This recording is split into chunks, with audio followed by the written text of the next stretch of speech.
உலக சாதனைக்காக கோவை சிகரம் குழுவினர் நடத்திய ஒயிலாட்டம் அனைவரின் கவனத்தையும் ஈர்த்துள்ளது.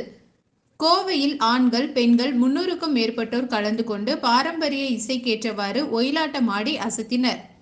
இளம் தலைமுறையினருக்கு பழமையான கலைகள் குறித்த விழிப்புணர்வை ஏற்படுத்தவும், பழமையான கலைகளை மீட்க வேண்டும் என்பதை வலியுறுத்தி கோவை சிகரம் கலைக்குழுவின் முப்பெரும் ஒயிலாட்ட அரங்கேற்ற விழா சுப்பிரமணியபாளையம் பகுதியிலுள்ள SMR மண்டப வளாகத்தில் நடைபெற்றது.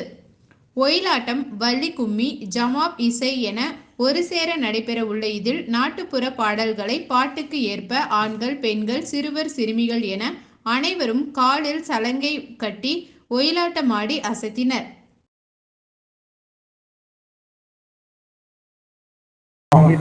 அனைவருக்கும் வணக்கங்க.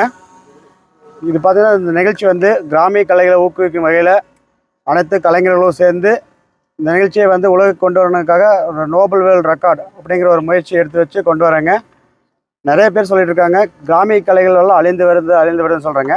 இந்த சுப்பிரமணிய மலை மக்கள் மாதிரி கலைக்கு ஆதரவளிக்கிற நல்லுள்ளங்களுமே, அதே மாதிரி இந்த பகுதியில் இருக்கக்கூடிய அனைத்து நண்பர்களுமே, அதுபோக அனைத்து கட்சியினர் கூட இதை நின்று ஊக்குவித்து இந்த நிகழ்ச்சியை எங்களுக்கு ஆதரவு அளிச்சுட்டு இருக்காங்க. ஒயிலாட்ட நிகழ்ச்சிங்க. ஒயிலாட்டம் மட்டும் இல்லாமல் இதோட சேர்ந்து வள்ளி கும்மி, ஜமாப் போன்ற கிராமிய கலைகளை முன்னெடுத்தும் வகையில் நடத்திட்டு இருக்கோம். இப்போ முப்பெரும் கலை விழாவாக ஒயிலாட்டம்